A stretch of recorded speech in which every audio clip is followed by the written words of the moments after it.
everyone, and welcome back to the CLSR. And I'm your host, the counselor. Just want to let you people know you can get a hold of me at TheCounselor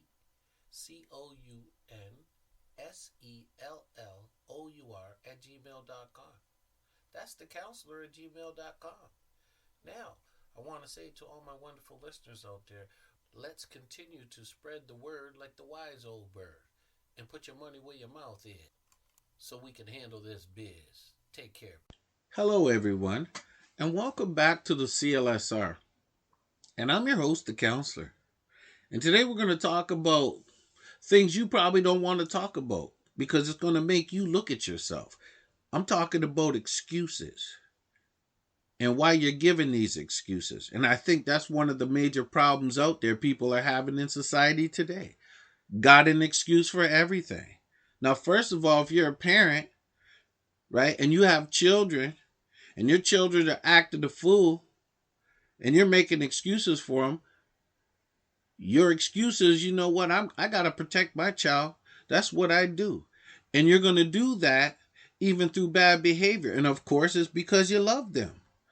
But because there comes a point where you can't decipher between right and wrong, you keep giving these kids excuses and you wonder why the behavior's not changing. Because you don't want to put your foot down because you got this mentality, it's me against the world. And what about those people in a relationship who got a partner who is abusive and you love them, but you keep putting up with it and making excuses for them because you love them? See, I believe that in society, there's too many of us giving excuses, not taking responsibility and being accountable for our behavior because we don't want to look at ourselves. I think this is almost throughout society where we want to point the finger at someone else, but rarely do we point the finger at ourselves. You see, we're doing things that we know we shouldn't be doing. And when we get caught doing them, we got a million excuses. And the reason why we got all those excuses is because there's a certain self that's selfish, right? We want what we want. We don't care what you want. We got to satisfy our inner self. So in order to do that, sometimes we cut corners and we give ourselves the excuse that it has to be this way. Well, see, that's why we're going to talk about excuses, because there are different sides to excuses. And I think the more we understand the reasons why we do it, then we become better people and we stop making excuses. See, if you got some work to be done and you don't get it done, 99.9% of the time, you know why you didn't get that job done. But you're going to lie and give yourself excuses. I didn't meet this commitment because, I have so many things going on and my life is just so, If you commit to something, take care of that business. But there's too many people who can't explain themselves. So what they do is they give excuses. And oddly enough, you know it, and I both know 99.9% of the people out there, they know when you're lying. They know you're not telling the truth. And it bothers them to look the other way. And the sad thing is, once you start giving all these excuses in your life, it just festers into something more. And next thing you know, you're on a path. And you can't stop yourself. And every time you don't want to be held accountable, you come up with some sort of excuse. Let's say you're operating your bar, your restaurant, right? And you're going into that bar and you got all these people working with you, your coworkers, and they're doing an excellent job. But you're in there drinking, passing drinks around, not taking responsibility. You're supposed to be managing, doing your job. But you're in there showboating, drinking, spending up all the money, doing what you're not supposed to do, while everybody else is supposed to be in there working, and they're on point. But you, because you're in a superior position, you decide that, I've got the right to take advantage of the situation. And as soon as you get called on it, you come with some excuse. Or you start pointing the finger somewhere else. You're not looking at your bad behavior. And the reason why you're not doing that is because you're not looking at the greater good, the big picture. You're thinking about the I, not the we. What do I want? What's good for me? Well, I'm sorry, people. This is where we're going to have to reevaluate the situation. You're going to have to stop making these excuses. See, accomplishing success in life, work, and relationships requires an understanding of how to stop making excuses, right? There are theories out there that can help us understand why we make excuses and therefore how to stop making excuses and take responsibility. But we're not doing that. We're going into the action. We're going to talk about specific steps that are going to help you stop. Because you know what? You know when you're giving excuses. And when you've done it so much, you don't really feel good. It's almost like you're not 100%, right? But you're going to have to learn about yourself and your excuses for things to change. There's no other way. And that's why I said you're going to have to look at yourself. And you're not going to like some of the things you hear. But I'm sorry, it's got to be said. You got to understand locus of control. See, the first step is to stop making excuses, is to stop and examine how much you view life as being in your control. Excuses are often made to shift blame away to circumstances beyond our control. If you hear yourself saying that you cannot lose weight because your partner bakes too much, you are shifting the blame to some external issue. And you instead need to take personal responsibility. You hear those little voices in your head when you're drinking too much and your partner says, "Hey, I think you're overdoing it. You're drinking way too much." So you come with some excuse. "Oh, I got too much stress going on at work." Or you're smoking all the time, you know what I mean? And causing secondary, illnesses. But because you got a lot of stress, let me handle my stress. This is just what I do. All kinds of excuses. And the weight excuse, everybody got the weight excuse, right? Can't wait to get those cookies in your mouth. More like it. But the truth is, we all have excuses for that.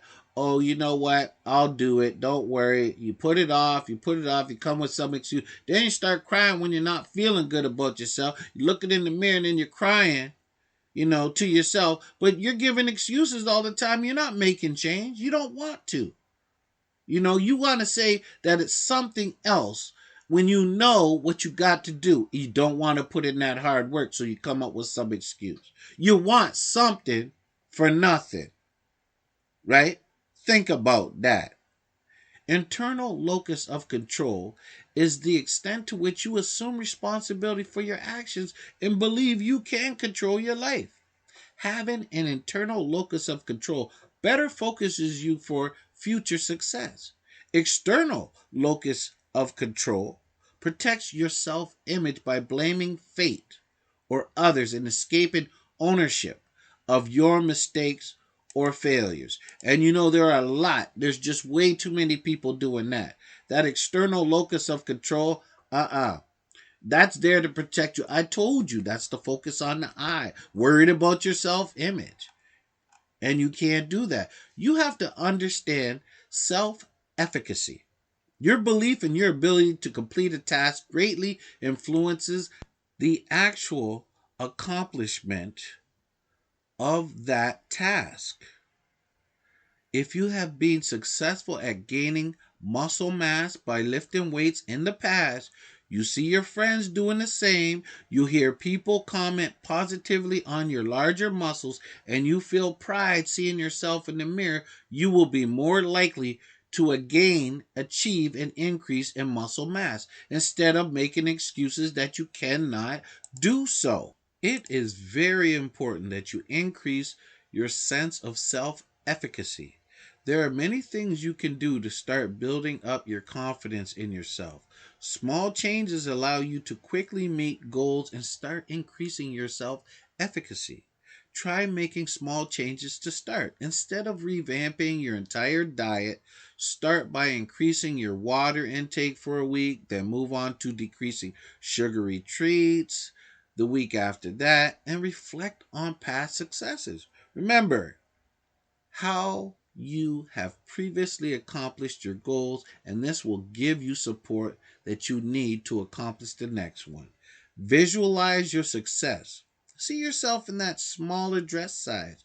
Choose a role model. If you are trying to get fit, Find a friend who has recently gone through that adjustment herself and look to her for inspiration and advice. Allow some self-doubt. Don't expect to be perfect because setbacks and pauses, they will occur in your journey. Setting yourself up to be perfect will only lead to disappointment. Expect to have self-doubt and you can more easily adjust and move forward. See, I want you to examine your excuses. Make a list of the excuses you make.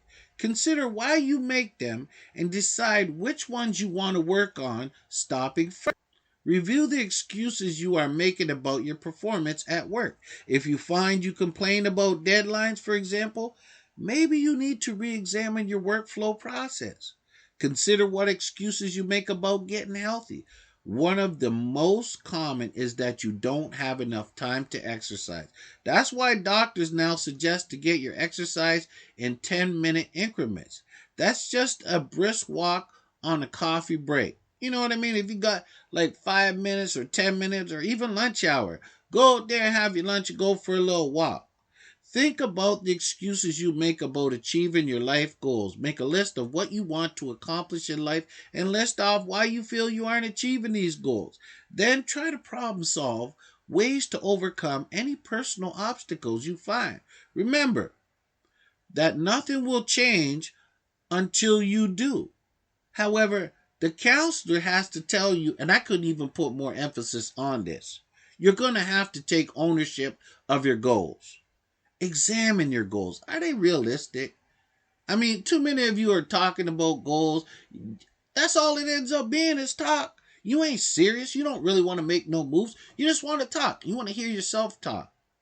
I want you to examine your goals. In order to understand how you can better achieve your goals, you need to take a good hard look at them. Determine if they are realistic and within your control and your ability. Determine what scares you about them and realize what underlying assumptions you might unconsciously have about them. Like, if you claim you want to be more successful at work, think about what the phrase more successful means to you. You might be unfairly comparing yourself to your parents' expectations or to a coworker who has been at your workplace for more years than you have, right? Think about that. Define your goals the smart way. And SMART is an acronym. Ensure that your goals are specific, measurable, attainable, and achievable, relevant and realistic, and timely. Once you set SMART goals, you are more likely to achieve them. See, specific goals have a very focused target. Don't just say you want to improve at work. Say you want to gain 5 new clients this month. Thinking of the who, what, where, when, and why will help ensure your goal is specific. Measurable goals make it easier to see your progress. Instead of saying you want to lose weight, specify. Be specific. Specify that you want to lose 3 pounds this month. Then you know what you're working with, right? Achievable goals ensure you do not suffer defeat at the hands of unrealistic expectations. You might want to earn more money, but a goal of an extra 1,000 in sales might be more achievable than 10,000. Relevant goals make sure that you aren't wasting time doing something that might not actually happen. If you want to be a more flexible dancer, sign up for a gymnastics class instead of joining a chess league this session, right? Choose the right one for your goal. Time-bound goals give you a target date. Some people need the push of a deadline. Say you want to have 10,000 words written from your novel by the end of the month. That is good for you because you know what you got to do within a certain time frame. I want you to start taking personal responsibility by shifting to an internal locus of control. Once you assume ownership for making your workplace more efficient, for example, you can be a more effective contributor. Managers and employees who are more confident initiate action, take steps, and influence others. You know what I mean? And they're often seen as more respected and feel more successful at work. Taking responsibility also means owning up to mistakes without making excuses for them. Everyone makes mistakes, but being honest and accountable makes both learning from mistakes and getting over mistakes easier. Remind yourself that you have the power to influence your situation. You can influence your situation and your environment. You can change if you make the choice to do so. I really suggest that you become a high self monitor. What is that? Well, basically, self monitoring is the ability to assess yourself in order to more easily adjust to the situation. Being able to accurately assess your skills, styles, and goals in a particular situation affords you the ability to better adapt. And successful adaptation leads to success in goal achievement. If you can monitor and adapt your communication style at work depending on who you talk to, like for example, you may become better friends with your coworkers and a better leader when working with multiple employees in different roles. Now, of course, you're going to have to overcome some obstacles. So you're going to have to develop your problem solving abilities. Write out what is bothering you. Brainstorm how many different ways you can approach the problem. Assess the pros and cons of each approach. Implement an approach and evaluate the outcome. Write out your problems, then brainstorming solutions, no matter how far fetched they may seem, is a sound way of taking steps to solve those problems. Be resourceful. You're more resourceful than you give yourself credit for.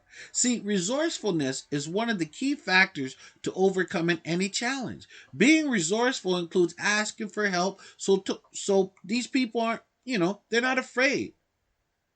They're not afraid to turn to their family or their friends and colleagues for assistance. But a lot of you try to get yourself in this bubble where you're afraid to reach out because maybe someone says something that you didn't agree with or you're afraid to be judged. And no, when you got to be resourceful, you're going to have to step out a little bit of that comfort zone.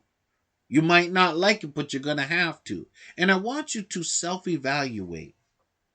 Whether it be how many sales you close at work or how often you cook dinner at home instead of ordering takeout, tracking and evaluating your activities is the best way to witness progress, see what's working, and fix what's not helpful. Once you can track and accomplish your goals, you can self evaluate.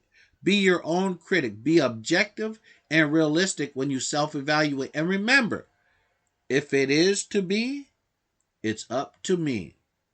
Revise your language. If you find yourself engaging in self doubt, telling yourself you can't do it or if only, you are buying into an external locus of control and may feel stuck in your present situation. Instead, tell yourself, I think I can.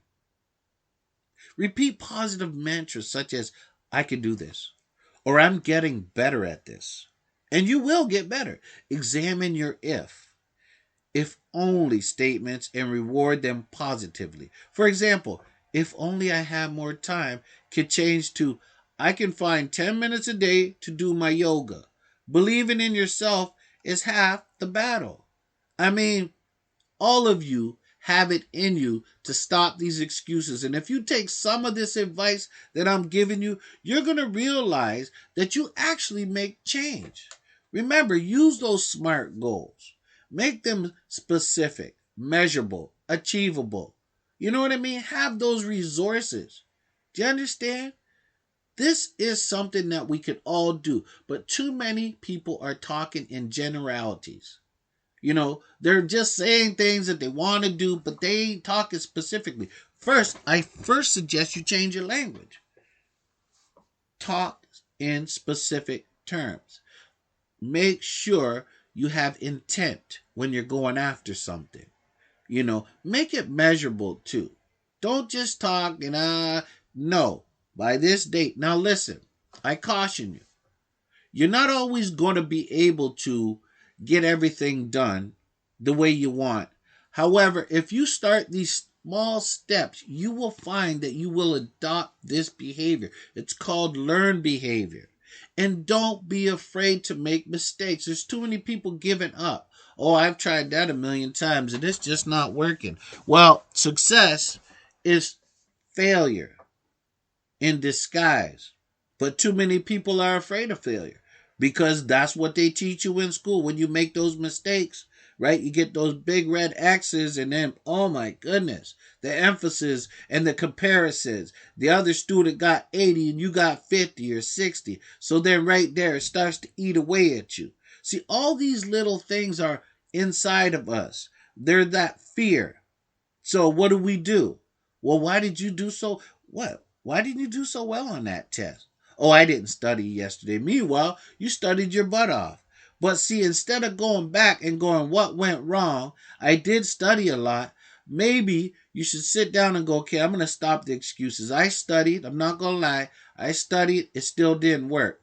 Then you sit down and you talk to the teacher, talk with your peers. What are you doing? Try to work it out. But there's too many people giving excuses or lying, talking about you didn't study. You know what I mean? But you got an A. You know what I mean? And then the next time when you don't get an A, you come with some excuse. You don't need to do that. We need to be realistic. And we need to understand, yes, it is in the education system. That's one area. But it does extend to the workplace as well. If we don't meet our obligations, we come with excuses. Right? Because we're afraid of the ramifications. What I'm telling you, people, take some of these suggestions, stop the excuses, look at the situation with a new set of eyes, and make some changes. See, now you know how to take these steps to make these changes. The question isn't, do I have the information? The question is, are you going to do something with the information that you are given? And see, there's too many of you not taking this stuff seriously, this change that you can make in your life, right? Think about it. You have it in your resource drawer, but you don't want to pull it out and apply it. I'll tell you right now, most people have the greatest ideas, but a lot of them don't take the steps. And the reason why is because they put this big picture, they draw up this big picture, have a million ideas of what they want to do. And the truth is, that's more destructive than anything. It's better going, hey, look, I know what it could look like, but let me, I got the big picture, so then they go after this big picture, but they don't know where to start. But the truth is, if they just go, okay, wait a minute, this is what I want to accomplish. Let me start at this little section. This is what I'm going to do first. And then they go, well, you didn't plan it out great. No, start. Okay? Because too many people are planning and going, oh, let me do all these things. I'm going to do this. And then it becomes too much for them. Set up your steps. Make sure they're smart goals and go after them. Like I said, we all got excuses on why we can't do better, but they're just excuses. Most of you, if not all of you, have the inner power to bring out. You got to stop with that external locus of control and get into that internal locus of control. Remember, the counselor's talking about that personal power. Apply the personal power. It works. One day at a time. Stop being so hard on yourself. Don't set goals that are unrealistic. Let's say if you're going out there and you're like, the doctor tells you got to lose 60 pounds. Well, you out there right now, you know you're 60 pounds over and you're just like, that doesn't even seem like 60 pounds. Where did that even come from? I took years gaining that 60 pounds. I don't know how. It's going to take years to get rid of that 60 pounds. Well, the truth is, you know what? It might take years, but at least you're working on it. And the thing about it is, don't look at it like 60 pounds. Say, look, I'm going to work on 3 pounds or 1 pound. This week, I want to work on a half a pound. You know what? I just want to feel good about myself. Or if it comes to running, someone says, oh, you know what? You've been walking around the block 50 times and you ain't lost a pound. You need to run. So right there in your mind, you're like, oh man, now I got to take up running. I got to change it all from walking and convert it to running. So now I got to do all this running. No, break it down. Go, look, I'm going to do an hour walk and maybe I'll do a little run for 10 minutes in a week or something. Break it up in sections. Don't try to do it all at once. Don't just be converting. Don't make it too hard for yourself. You know what I mean? And if you don't want to run out there outside in the environment, get yourself a treadmill with a timer. And if you're not running, do some walking, some Increase that pace. You might be out there on the street walking 30 miles an hour and you got that treadmill, walk 35 miles an hour till you feel good. Only do what feels good. There are people out there, I gotta say, that are going to sit on that couch and come with this excuse and go, I don't like exercising at all because it doesn't feel good. Right? You know what I mean? But then they wonder that 60 pounds went to 100 pounds. Well, the truth be told is that you got to put in some work. You want to see some change? Put in some work. Because if you don't put in some work, you ain't going to see no change. Or if you do see change, you see a little change. And this happens a lot. See, people start working on it. Then they see a little bit of change. And what do after they see a little bit of change? They go right back to it. See, one of the issues is they didn't have specific goals. So they went and got to that 5 pounds. They lost that 5 pounds. But then they turn around, right? And, I lost 5 pounds. But then the next week, they're like, but wait, I gained that 5 pounds back. Well, you know what? You got to keep working at it. And you got to look at yourself. You got to do a self-evaluation. I had the 5 pounds. Now I gained the 5 pounds. What have I done? And what can I change? That's an interesting thing to look at yourself. But a lot of people don't want to. I ain't got time for this. You got to do the work. You know what I mean? Do the work. That's all I can say about that. And stop the excuses. Don't expect something for nothing. A lot of us expect too much for nothing. Right? You want people to be nice to you, but you don't want to be nice to them. Stop the excuses. You know what I mean? Stop it. If somebody tells you you're not being nice to them, you know what I mean? Stop the excuses. Make the change. Learn to adapt. Learn to get along. Everybody wants to be pat on the back today. Everybody wants somebody to talk all nice to them all the time. You know what I mean? Make them feel good about themselves, but they don't want to reciprocate. You know what I'm saying? And when somebody tells you the real, you don't want to listen to it, so you want to give some excuses. Be real. What bothers you? Be real. Don't lie. You know what I mean? Too many excuses out there. Be as real as you can. Yes, you're going to hurt some feelings, but try to be real, people. Try to look at yourself. Understand that external locus of control. Do you understand what it's doing about our self-image and how we're adapting to situations? Some people get tired of that. I'm tired of it. Aren't you tired of that? Well, if you're tired of it, you're going to make some changes within your time. Feel good about yourself. You can make changes and feel good about yourself. And also think about this, the changes that you make. You think there's only one way to do it, but there could be a couple different ways. Don't give excuses. You know what I mean? Stop that. And stop looking for the quick fix. Too many of you who need to lose weight are gobbling up them diet pills. No. Diet pills? Too many people they're tearing them things up like they're jubes. You know what I mean? They're eating those things, losing a little bit of pound, and then 3 weeks later they got the pounds back.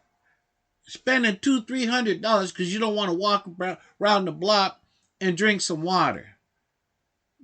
Drop the juice, pick up some water, and change little things. Okay? Even if you say, I'm not going to drink pop this week, I'm going to drink water. Start with little things, people. Little things mean a lot. Well, I want you to stop the excuses and be like the wise old bird and spread the word. I'd like you to go to allmylinks.com/the CLSR because I want you to contribute and support the CLSR because he's here for you. All right? So take care of yourself.